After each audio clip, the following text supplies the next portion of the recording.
So the Nigeria Incentive Risk-Based Sharing System for Agriculture, or NIRSAL Plc, was incorporated in 2013 by the Central Bank of Nigeria with about $500 million seed money to catalyze the flow of finance and investments into fixed agricultural value chains. Joining me now from Abuja Studios is the Managing Director of the agency, Aliyu Abdulhameed. Good evening, sir. Thank you very much for staying with us on this show to discuss what your agency has been doing. Very quickly, what are the innovations that we've seen in Nigeria's food security space since the COVID-19 pandemic broke out in the month of March? Thank you, Boason, for having me. It's my pleasure being here with you. Some of the innovations that were born out of necessity was the leveraging of ICT solutions in order to ensure that communications are seamless amongst farming communities and between agencies and farmers and banks and other stakeholders in the value chain.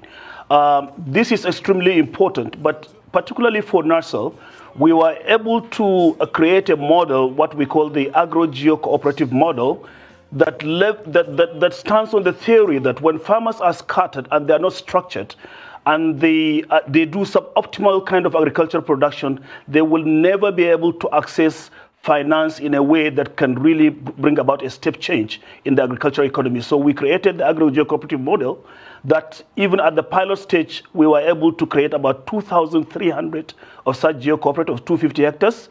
That gave us nearly 350,000 hectares, 500,000 farmers at pilot level. Thankfully, through the Central Bank Anchor Borrower Program, we're offloading these farmers and they are getting financing. But you can see technology has enabled this kind of organization and structuring of farmers to happen remotely. But there are risks when you talk about the sector. There's flooding, there could be low-cost problem. So there are very challenges in this sector. How have you been responding over the last a period under review in terms of the structuring of the farming communities, looking at the risks that is inherent in this sector and how you're mitigating them? It takes a village to be able to risk manage the agricultural primary production sector. Other segments of the agricultural value chain, the input supply segment, the midstream segment, which involves processing, logistics, warehousing, the downstream segments, which involves the industrial markets, the export markets, and the consumer market. These are fairly easy to understand their risk universe. But when it comes to primary production, it really takes a village. In other words, it requires special tools, techniques, and methodologies of risk management. It requires the insurance industries to come together and create innovative new products that are more like index-based insurance products rather than the standard indemnity-based insurance products. It requires almost boots on the ground to risk manage projects live. These are the combination of activities that we need to put together in order to support and risk manage primary production.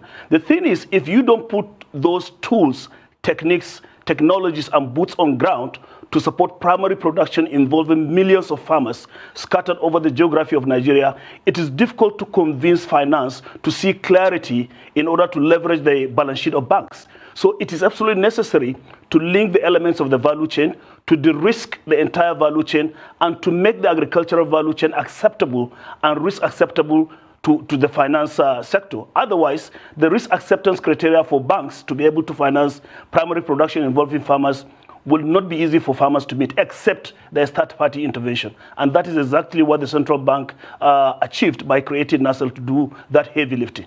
Yes, this risk sharing and risk mitigation process, which NIRSAL, your agency, was set up for, very important.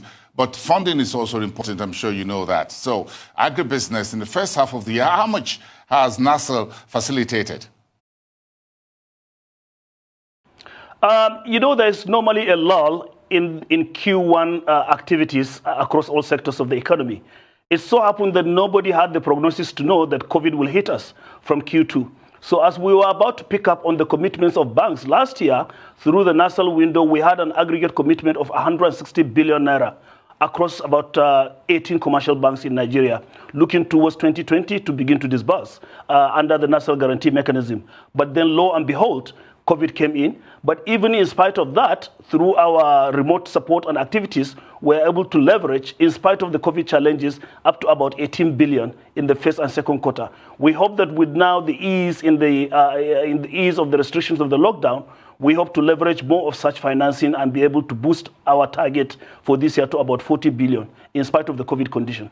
The feedback report from the field, we want to know what has been the impact of what has been done so far this year. You haven't been able to do as much as you had wanted because of COVID-19, but of course you've done about 20 billion. So in terms of the field report, what impact has NIRSAL's intervention has done? What impact has it made so far? Well, yeah, thank you. I got you now. So 20 billion going into primary production has huge multiplier effects. For every farmer you support with credit, remember that farmer supports at least 5 people on his activities. And that has a knockdown effect down the value chain. Every farmer you activate by creating credit for him, he also activates at the back end input supply mechanism that involves fertilizer, seed, animal feed, and the rest. And then when he produces and harvests, even leaving apart the labor that he requires on the field, during harvesting, storage, primary transport, and primary processing, that requires labor. Not to talk of the fact that it is the primary production of the farmers that feeds into the midstream. So that activates processing, it activates logistics, it activates warehousing. So there is a pre-production economic stimulus effect of creating that amount of credit. There is also a post-production knock-on effect for the rest of the value chain. So these are things that you can extrapolate and calculate, but they're happening in real time. The role of NIRSAL's in central bank's anchor borrowers program, how far has it gone? Yeah, even though we are owned by the central bank, we are also similarly a participating financial institution under the Anchor Borrower Program, including other banks and other participants. So we are mandated to execute programs assigned to us by our owner. It's been excellent. NIRSAL is expected to perform in terms of setting standards for other stakeholders in the Anchor Borrower because we are enabled to deploy risk management tools. So our performance has been excellent in terms of recovery, in terms of deployment, but we try to kind of create centers of excellence in our processes. Yes, our performance has been steady from the 2017-2018 season, and we know that going forward, we hope our performance will be scaled up by the central bank.